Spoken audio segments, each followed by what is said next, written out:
विश्वास Marathi news. उठा चला महाराष्ट्र घडवूया. आज आपल्या समोर डेक्कन परिसरामध्ये जो बांगलादेशमध्ये आपल्या हिंदूंवर जी काही कारवाई केली जाते, त्यांच्यावर मारहाण केला जातोय, अन्याय केला जातोय, त्या अन्यायाच्या विरोधात आज शिवसेना उद्धव बाळासाहेब ठाकरे गटाच्या वतीने निषेध आणि भव्य कार्यकर्ते इथं गोळा झालेले आहेत. त्याबद्दल संजय मोरे आपल्याला माहिती देतील. मानवतेचा संदेश देताना हिंदू धर्माचा शांततेच्या मार्गाने प्रचार आणि प्रसार करणारे इस्कॉनचे अनुयायी, जे भगवान श्रीकृष्णाला मानणारे त्यांचे अनुयायी आहेत, ते नुसत्या भारतामध्ये महाराष्ट्रामध्ये नाही तर संपूर्ण जगभरामध्ये इस्कॉनच्या मंदिराच्या माध्यमातून आपल्या धर्माचा प्रसार आणि प्रचार करताना कुठल्याही धर्माची अवहेलना होणार नाही याची काळजी घेऊन हिंदूंचा धर्म वाढवताना दिसतायत. हे पूर्वीच्या काळामध्ये पाकिस्तानला पटत नव्हतं, तिथं हिंदू धर्मियांना हल्ले होत होते. आता नवीनच या ठिकाणी बांगलादेशमध्ये अशा या अनुयायांवर सातत्याने हिंदू धर्मांवर हल्ले, अत्याचार आणि अन्याय होताना दिसतोय. ते हल्ले, अत्याचार आणि अन्याय हिंदू धर्मावर होणारा थांबला जावा, की आपल्या केंद्र सरकारला जाग यावी म्हणून शिवसेनेच्या वतीनं आज झाशी राणी चौकामध्ये धरणे आंदोलनाचा कार्यक्रम घेतला. जर हे हल्ले थांबले नाहीत आगामी काळामध्ये तर पुणे शहरातल्या 8 विधानसभा मतदारसंघामध्ये अशा प्रकारची आंदोलनं केली जातील. शिवसेना प्रमुख बाळासाहेब ठाकरे यांनी पाकिस्तानच्या विरोधामध्ये हाक दिली होती, एक आदेश दिला होता की जर पाकिस्तान हे दहशतवादी हल्ले थांबवत नसेल तर पाकिस्तान बरोबर खेळणारं क्रिकेट थांबवा. आणि ते केंद्र सरकारने आणि भारतीय क्रिकेट नियामक महामंडळाने ही मागणी लावून धरून पाकिस्तान बरोबरचे क्रिकेट संबंध तोडले. पण केव्हा तोडले? ज्यावेळी पाकिस्तान संघ मुंबईत आला आणि वाडकेने श्रेणीवर पुन्हा एकदा सामना भरवण्याचा प्रयत्न केला गेला, तेव्हा ते स्टेडियम खणलं गेलं, ती खेळपट्टी खणली गेली, तेव्हा ते पाकिस्तान बरोबरचे क्रिकेट खेळ थांबले गेले. याच धर्तीवर शिवसेनेचे नेते, युवा सेना प्रमुख माननीय आदित्यसाहेब ठाकरे यांनी हाक दिली आहे, जोपर्यंत हिंदूंवर होणारे हल्ले बांगलादेश पर्यंत थांबत नाहीत तोपर्यंत बांगलादेश बरोबरचे क्रिकेटचे संबंध तोडून टाका. कोरोना काळामध्ये याच इस्कॉन मंदिराने संपूर्ण बांगलादेशमध्ये अन्नदान केलेलं आहे.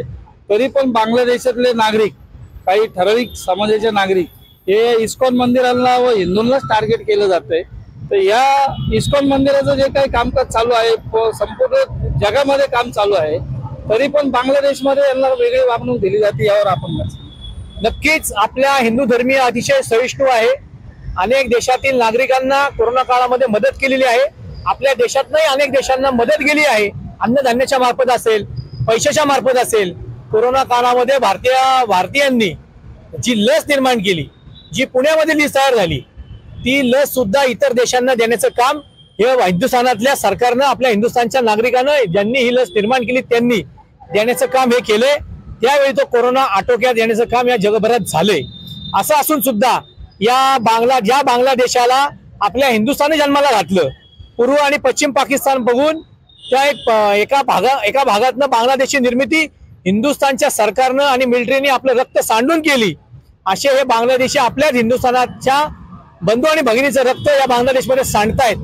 त्यांच्या देशाच्या पंतप्रधान या आपल्या देशाचा आसरा घ्यायला देशामध्ये येत आहेत. हिंदुस्थानने त्यांना आश्रय दिला, त्या आपल्या देशाच्या लाडक्या बहीण ठरल्या. पण तरी सुद्धा बांगलादेशातले नागरिक आपल्या या इस्कॉनच्या अनुयायांवर, हिंदू धर्मियांवर हल्ले करायचे थांबत नाहीत. ज्याप्रमाणे मोदीजींनी, जे भारतीय जनता पार्टी यांना विश्वगुरु समजतंय, अशा विश्वगुरूंनी जर रशिया आणि युक्रेनचं युद्ध एका फोनवर थांबवलं तर मग हिंदूंवर होणारे हल्ले हे एक प्रकारचं आम्ही युद्धच समजतो. हे युद्ध दुसरा एक फोन करून, बांगलादेशला फोन करून आपले पंतप्रधान देशाचे मोदीजी जे विश्वगुरु आहेत ते फोन का करू शकत नाहीत आणि हिंदूंवर होणारे हल्ले थांबू का शकत नाहीत, अशी आमची या ठिकाणी विचारणा आहे. हे आजच हे आंदोलन आम्ही थांबणार नाही.